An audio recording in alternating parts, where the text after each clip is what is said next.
Bonsoir à tous, il est 23h et c'est le moment du dernier carrefour d'information sur RTI 1. On regarde les titres. Des membres du gouvernement dans le nord du pays, Miss Belmondo Dogo et Amadou Koulibaly, sont allés exprimer la compassion et le soutien du gouvernement aux populations de Kafolo et de Teini. Des vivres et non-vivres d'un montant de 45 millions de francs CFA ont été distribués. La délégation a également boosté le moral des éléments de force de défense et de sécurité. L'UNICEF et le gouvernement ivoirien entament un nouveau cycle de coopération sur la période 2021-2025. La nouvelle collaboration permettra aux enfants, adolescents et mères des zones vulnérables d'avoir accès à des services sociaux de qualité et d'adopter des comportements pour la réalisation de leurs droits et de leur plein épanouissement.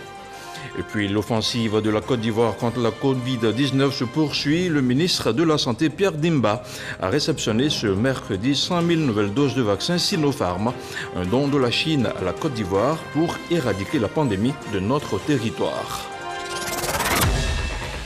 Merci de regarder RTI 1. Le président de l'Assemblée nationale s'est rendu mardi à Korogo. Le patron de l'hémicycle est allé se recueillir sur la tombe de l'ancien Premier ministre Amadou Gon Coulibaly. Une visite placée sous le sceau de la spiritualité et rythmée par des lectures coraniques. Il s'agissait pour Amadou Soumaoro de demander la bénédiction des mânes pour le défunt Premier ministre à quelques semaines de l'an 1 de son rappel à Allah. Kader Sogodogo. À l'aéroport de Korogo, le président de l'Assemblée nationale, Amadou Soumaoro, est accueilli à sa descente d'avion par le ministre de la Communication, des médias et de la francophonie, Amadou Koulibaly, cadre de Korogo. Le patron de l'hémicycle effectue le déplacement pour honorer la mémoire de l'ex-premier ministre Amadou Gon Coulibaly. La pose d'une gerbe de fleurs sur sa tombe l'atteste bien. À la demande du président de l'Assemblée nationale, les principaux imams de Korogo, sous l'autorité de El Hadj Gaoussou Sissé, le grand imam de la ville, vont initier une prière et une lecture coranique pour le défunt. Après le caveau de la famille Gon Coulibaly, direction le domicile de Issa Coulibaly, le chef canton. Échanges de civilité et encouragement sont au rendez-vous. Un passage de Amadou Soumaoro bien apprécié dans la capitale de la région du Poro. Amadou Soumaoro et le feu Amadou Gon Coulibaly, c'était des amis et des frères. Parce qu'ils avaient un mot entre eux. Au mot, vraiment ce mot, quand on disait, c'était vraiment l'amitié. Et vraiment, nous tenons à dire merci au président de l'Assemblée nationale. Toutes les occasions pour lui faire des bénédictions, pour implorer le bon Dieu afin qu'il lui pardonne les péchés qu'il a pu commettre sur terre et qu'il lui facilite l'accès au paradis, ne peuvent que nous apaiser, ne peuvent que nous donner du baume au cœur. Ce sont les sentiments de la famille que je crois pouvoir ainsi traduire. Il est à noter que le 8 juillet prochain, exactement dans 2 semaines, cela fera 1 an que l'ex-premier ministre Amadou Gon Coulibaly, appelé affectueusement le Lion, a été rappelé à Dieu. Des prières seront dites à cette occasion. Je vous le disais à l'instant, titre de ce journal, le gouvernement vole au secours des populations des régions du Tchologo et du Bunkani, victimes d'attaques et de menaces terroristes. Elles ont reçu mardi 45 millions de francs CFA de vivres et non-vivres. Ces kits ont été remis par la ministre de la Solidarité et de la lutte contre la pauvreté, Miss Belmondo Dogo. De retour de Kafolo, le compte-rendu de Léon Brou. Kafolo, au rythme de la vie normale, les attaques terroristes ayant baissé grâce à la présence militaire renforcée. Les menaces persistent cependant, ici comme à Teini, et les populations encore tétanisées par la peur vaquent timidement à leurs activités champêtres. La première attaque est tombée au moment où il fallait vraiment faire l'agriculture pour pouvoir s'approvisionner. Cette année, le début des champs aussi, ça a commencé. Donc ça a mis beaucoup de cultivateurs en retard. Il y a d'autres villageois qui ont fui leur propre village. En tout cas, la famine va régner l'année prochaine dans ces zones-là. Avec son collègue de la communication pour leur traduire la solidarité du gouvernement, la ministre de la Solidarité et de la lutte contre la pauvreté remet aux populations vulnérables de 15 localités des 2 régions sœurs du Bunkani et du Tchologo 40 tonnes de riz, 5 tonnes de pâtes alimentaires, 2400 litres d'huile, 10 cartons de tomates et 300 nattes, valeur globale 45 millions de francs CFA, De quoi soulager les bénéficiaires. Sincèrement dit, je suis beaucoup comblé, je suis beaucoup content que l'État nous soutienne. Et ce n'est pas la première fois. Ça prouve que l'État ne nous a pas oubliés. Parce que la population a souffert. Et si le gouvernement s'est souvenu de nous, on ne peut qu'applaudir des deux mains. À Kafolo, la ministre de la Solidarité a aussi assuré aux localités impactées par les attaques terroristes des appuis et soutiens continus du gouvernement dans la vision du président Alassane Ouattara d'une Côte d'Ivoire solidaire. Engagé sur la voie de l'édification d'une nation solidaire, comme le veut le président de la République, son Excellence Alassane Ouattara, une nation qui offre les mêmes chances à tous ses enfants, surtout aux plus vulnérables, le gouvernement exhorte l'ensemble des Ivoiriens à s'engager dans cet élan pour faire de la solidarité une valeur nationale. Comme appui de son département à la lutte contre le terrorisme, la ministre de la Solidarité annonce des rencontres régulières avec les jeunes et les femmes pour adresser la question de la pauvreté. Autre chose à présent, ce mercredi 23 juin marquait la journée internationale de la veuve et de l'orphelin. La célébration s'est déroulée dans la commune de Treichville en présence des ministres Dan Opolan et Nasseliba Touré. La ministre de la Femme, de la Famille et de l'Enfant est revenue sur les actions menées par le gouvernement pour l'épanouissement de la femme. On regarde le compte-rendu de Grace Kando. Le palais des sports de Treichville archi-comble. Des veuves venues des différentes communes du district d'Abidjan ont choisi ce lieu pour commémorer la journée qui leur est dédiée. Une initiative de l'ONG Lumière d'Espoir basée dans la commune d'Atekoubé. Être veuve, ce n'est pas facile. La veuve, c'est celle-là même qui est rejetée. Moi, j'ai 6 enfants. Mon mari est décédé il y a 26 ans aujourd'hui. Être veuve n'est pas chose aisée, selon l'ONG Lumière d'Espoir.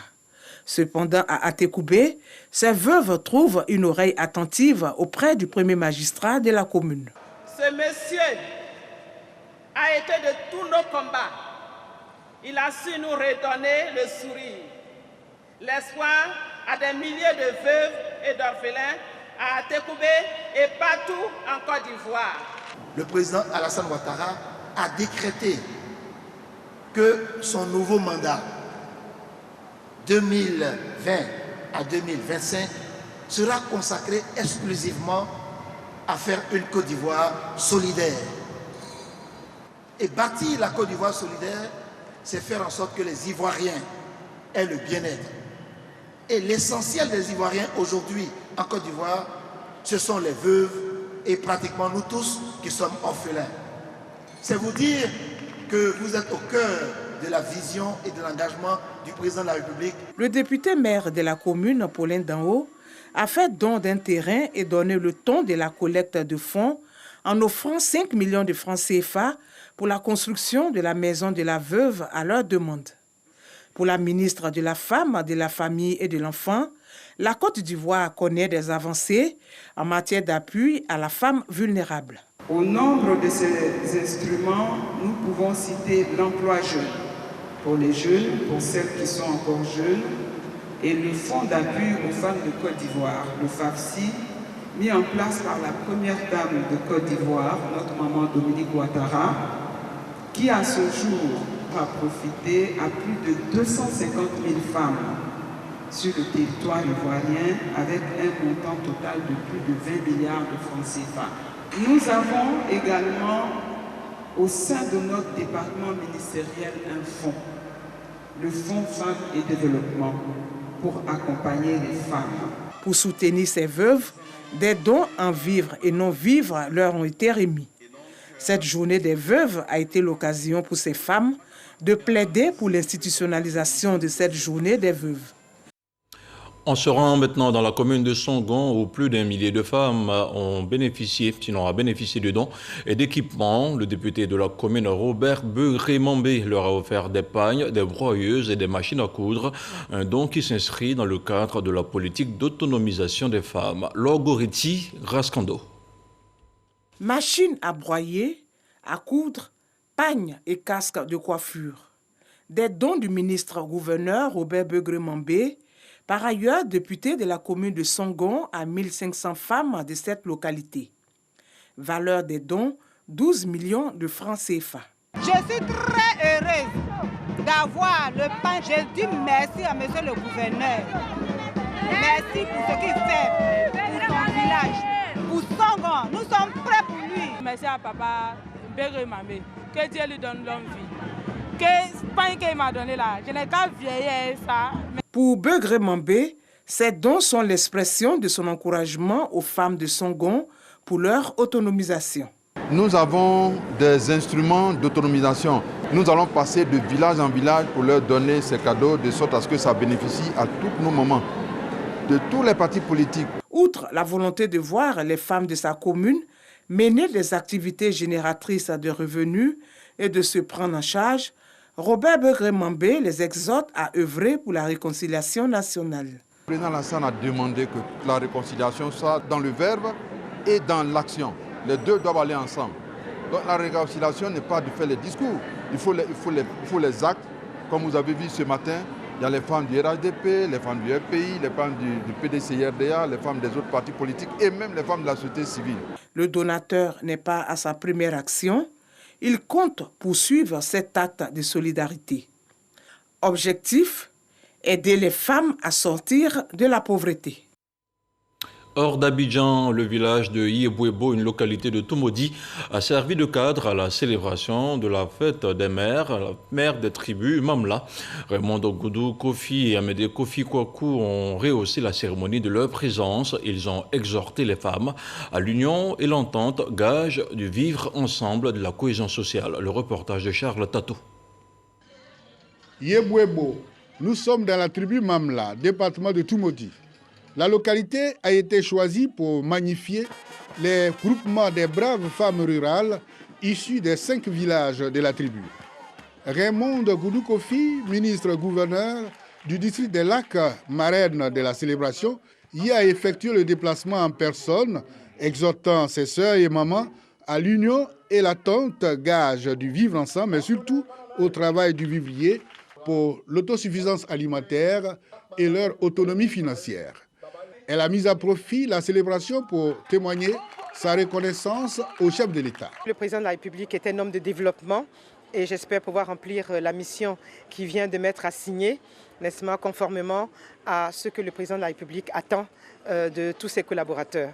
Solidarité gouvernementale oblige, le ministre de l'Équipement et de l'Entretien routier, Amédée Kofi Kwaku, en tournée de travail dans le Bélier, est venu également prendre part à la cérémonie d'hommage aux femmes. Nous voudrons profiter pour dire merci au président de la République pour cette grande marque de sympathie qu'il a envers la région et dire à monsieur le Premier ministre aussi que nous le remercions. Dans cette région donc des lacs, il y a beaucoup de challenges en termes de développement. Ce sont des problèmes qu'elle aura donc à gérer avec les différents conseils régionaux. Et nous serons donc à ses côtés pour qu'elle puisse bien accomplir sa mission. La tribu Mamla compte 5 villages. Les femmes célébrées issues des 5 villages de cette tribu ont des coopératives très performantes en matière du vivrier. Le CNDH, le Conseil national des droits de l'homme et la Cour de cassation ont eu une séance de travail hier mardi. Les deux institutions envisagent de créer un cadre de collaboration après avoir harmonisé leur champ d'action. Le compte-rendu de Sidonie Davila.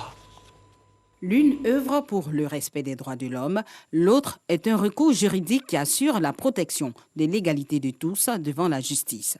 Le Conseil national des droits de l'homme, CNDH, et la Cour de cassation, deux institutions, conjuguent leurs efforts pour faire respecter les droits de l'homme. La rencontre était nécessaire. Nous avons parlé, nous avons discuté, parce qu'on a beaucoup de chantiers en commun. En tout cas, nous avons apprécié.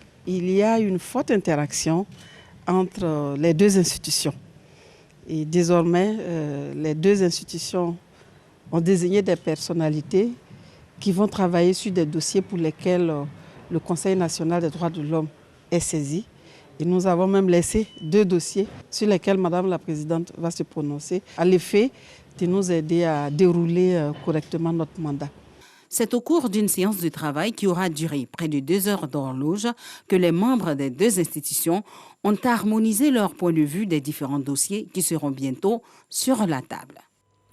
Un mot de justice à présent. Le conseil de Guillaume Soro condamné ce mercredi à vie pour complet contre l'autorité de l'État de Côte d'Ivoire sur faire appel de la décision du tribunal criminel d'Abidjan-Plateau visant leurs clients et ses proches. Guillaume Soro a été condamné à vie pour atteinte à la sûreté de l'État. Certains de ses proches ont été condamnés à 17 mois de prison ferme. D'autres co-accusés ont écopé de 20 ans d'emprisonnement, parmi lesquels l'ex-ministre de la Communication Afoussi Bamba et le chef du protocole de Guillaume Soro, dit Souleymane Kamaraté, dit Soul to Soul. Le Fonds des Nations Unies pour l'enfance, l'UNICEF et le gouvernement ont procédé au lancement régional de nouveaux cycles de coopération pour la période 2021-2025. Je vous le disais en ouverture de cette édition, évalué à plus de 100 milliards de francs CFA. Ce nouveau programme de coopération dont les travaux se dérouleront du lundi 21 juin au jeudi 24 juin vise les domaines de la santé et de l'éducation, pour ne citer que ceux-ci. Il sera essentiellement destiné aux populations des régions du Nord et de l'ouest du pays. La correspondance d'Ami Sissoko. Permettre aux enfants, adolescents et mères des zones vulnérables d'avoir accès à des services sociaux de qualité et d'adopter des comportements pour la réalisation de leurs droits et de leur plein épanouissement. Ce sont ces actions qui guident le nouveau programme quinquennal de coopération du Fonds des Nations Unies pour l'enfance, l'UNICEF, avec la Côte d'Ivoire, dénommé CPD 2021-2025. Le lancement régional de ces activités à Korogo réunit partenaires institutionnels et civils pour renforcer la mise en œuvre de ce plan dans le Grand Nord. Nous voulons donner chaque fille et chaque garçon de Côte d'Ivoire l'opportunité de naître et grandir en bonne santé, d'accueillir des compétences fondamentales, de grandir dans un environnement propre et sûr et de jouir d'un égal accès aux opportunités pour réussir dans la vie. Les acquis du CPD précédent, 2017-2020, présentés ici par l'UNICEF, sont entre autres la baisse de moitié du nombre d'enfants non scolarisés, la hausse de 13% du taux d'enregistrement des naissances dans les délais. En matière de santé, la vaccination des enfants est également en hausse de 30%. Des progrès à consolider avec le nouveau CPD qui s'aligne sur le plan national de développement du gouvernement. Je voudrais réitérer notre détermination à consolider le leadership du comité technique de suivi du CPD. De plus, des actions appropriées de renforcement des capacités afin de mieux outiller les coordonnateurs et points focaux pour une mise en œuvre réussie du programme seront entreprises. D'un coût de plus de 106 milliards de francs CFA, le programme quinquennal de coopération entre l'UNICEF et la Côte d'Ivoire va favoriser des interventions multisectorielles et convergentes dans les régions du nord et de l'ouest du pays et dans certaines zones périurbaines d'Abidjan. Autre chose à présent, les douanes du Burkina Faso, du Niger et de la Côte d'Ivoire ont procédé hier mardi à la signature de plusieurs accords. Il s'agit de conventions portant extension du système interconnecté de gestion des marchandises en transit par voie ferrée et par voie routière. L'adoption de ce dispositif s'inscrit dans le cadre du programme d'appui au commerce et à l'intégration régionale, le PASSIR, un programme financé par l'Union européenne. Le récit de Cheikh connaît. C'est désormais chose faite. 2 ans après le lancement réussi du système interconnecté de gestion des marchandises en transit SIGMAT par la route, le Niger, le Burkina Faso et la Côte d'Ivoire viennent d'être interconnectés par le SIGMAT par voie ferrée. Cette solution baptisée SIGMAT concernait jusqu'à ce jour uniquement le transit routier. Les administrations douanières de la Côte d'Ivoire et du Burkina Faso, percevant les faiblesses d'une absence d'interconnexion sur le transit des marchandises par chemin de fer, ont convenu, au risque de voir leurs efforts vains, d'étendre cette solution à la voie ferrée. La signature de la circulaire conjointe et du protocole d'accord d'extension du SIGMAT par les directeurs généraux des douanes des 3 pays est un moment historique dans la sécurisation de leurs opérations de transit. Le SIGMAT étendu au transport des marchandises par voie ferrée va ainsi permettre une traçabilité et un suivi dématérialisé de l'ensemble des procédures de transit entre les 3 pays impliqués. On avait déjà une interconnexion entre les systèmes douaniers de nos pays, la Côte d'Ivoire, le Burkina. Maintenant, nous basculons également à l'interconnexion pour assurer on va dire, un meilleur suivi des transports ferroviaires entre nos différents pays, Côte d'Ivoire, Burkina et Niger.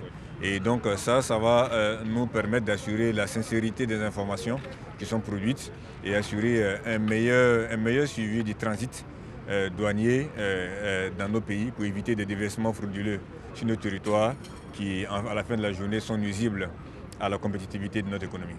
Et à terme, l'idéal serait que l'ensemble de nos pays soient interconnectés, donc pour nous permettre de mobiliser suffisamment de ressources au niveau de la fiscalité des ports pour financer nos économies. L'interconnexion des systèmes informatiques douaniers constitue une avancée majeure dans la gestion du transit.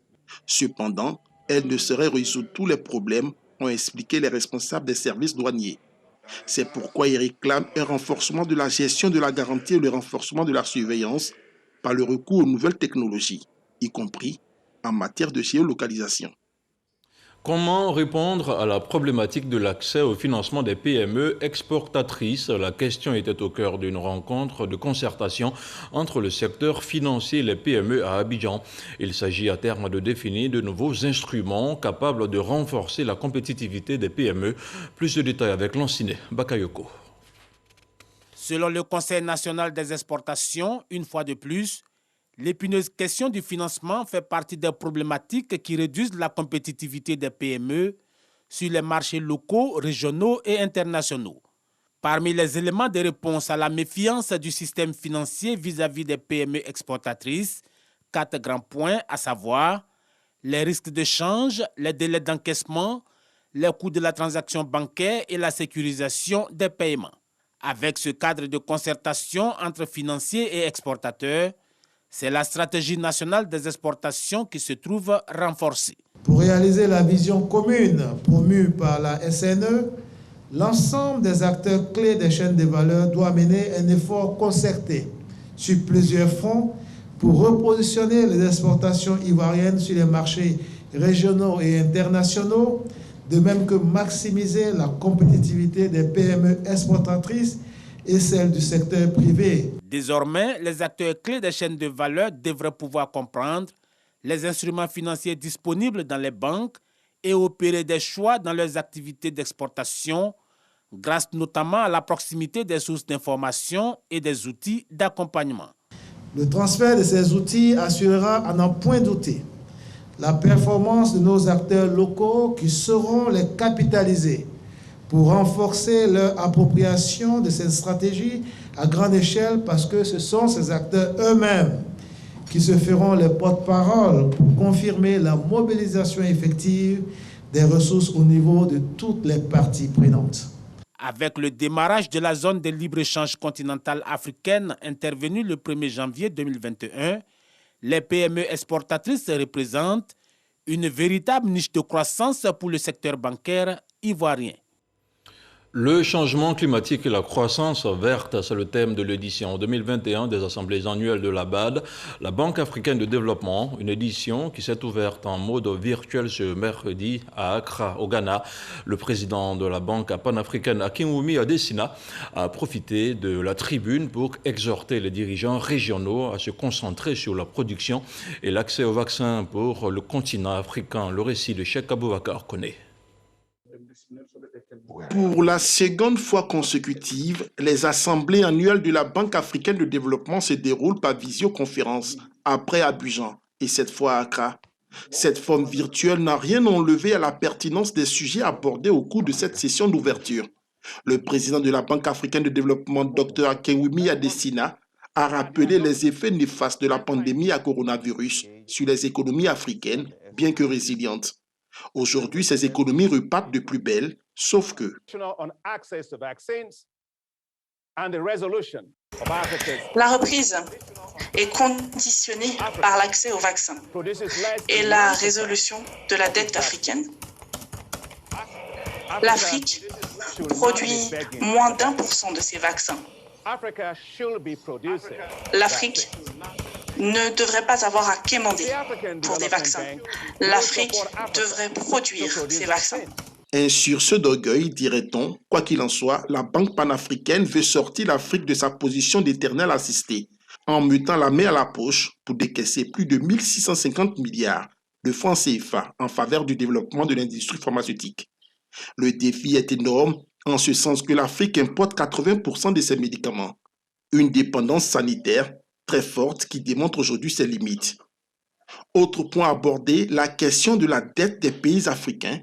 Tout comme Adesina, le président du Ghana, pays hôte de ses assises, plaide pour une réforme de la dette conditionnée par un renforcement de la gouvernance économique des 37 pays africains les plus endettés. Plusieurs panels de haut niveau ont meublé cette session d'ouverture avec la participation de nombreuses personnalités du monde économique africain. Ces assemblées prennent fin ce vendredi 25 juin avec une bonne nouvelle pour la BAD, qui vient d'être désignée meilleure institution financière multilatérale du monde par le magazine américain Global Finance. Et on s'intéresse maintenant au point de la situation de la Covid-19 au 23 juin.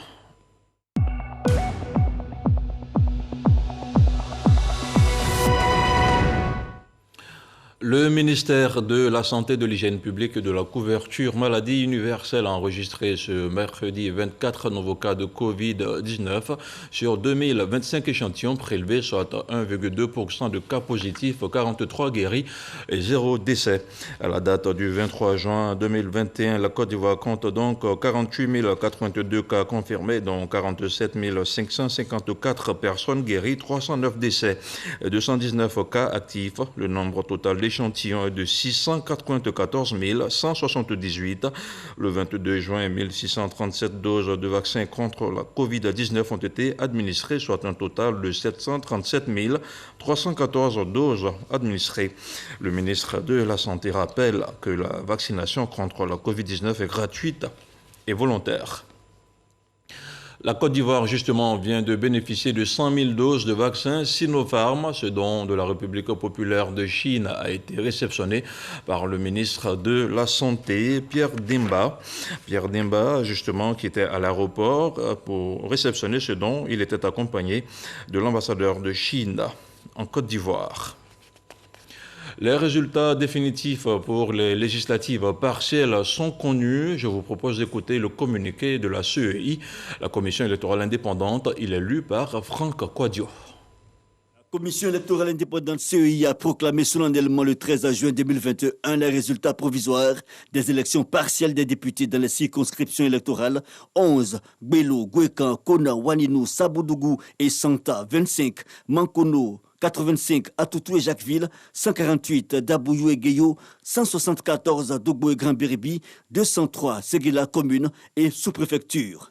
Suite à la transmission des 10 résultats ainsi que des procès-verbaux y afférents au Conseil constitutionnel, celui-ci, par lettre en date du 22 juin 2021, a informé la CEI qu'au terme de la période ouverte pour le contentieux, il n'a reçu aucune requête en contestation des résultats provisoires des élections partielles du 12 juin 2021. En conséquence, sont déclarés définitivement élus dans la circonscription électorale 11, Gbelo, Gwekan, Konan, Waninou, Sabodougou et Santa commune et sous-préfecture, M. Mamadou Sanogo, député titulaire, et M. Dosso Youssouf, député suppléant. Dans la circonscription électorale 25, Mankono, commune et sous-préfecture, Mme Fofana Salimata, députée titulaire, et Mme Bodo Seguecho, députée suppléante. Dans la circonscription électorale numéro 85, Atoutou et Jacquesville, commune et sous-préfecture, M. Lobouanke Léon, député titulaire, et M. Adja Seregbo Albert, député suppléant. Dans la circonscription électorale 048 Dabouyou et Gueyo, commune et sous-préfecture, M. Blessaï Félix, député titulaire, et M. Zobo Kelekouba Blaise, député suppléant. Dans la circonscription électorale 174 Dogbo et Grand-Béribi, commune et sous-préfecture, M. Iepawa Cyril, député titulaire, et M. Bon Nemlin Émile, député suppléant. Et enfin, dans la circonscription électorale numéro 203, à Séguéla commune, M. Bakayo Kouzumana, député titulaire, et M. Timité Saindou, député suppléant. La CEI transmettra les noms de ces nouveaux élus à l'Assemblée nationale. Et voilà, c'est tout pour cette édition d'information. Merci de l'avoir suivi. L'info revient demain à 6h30 et 7h. Demain jeudi, ne sortez pas sans vos parapluies. La météo annonce des orages. Bonsoir et que la paix soit chez vous.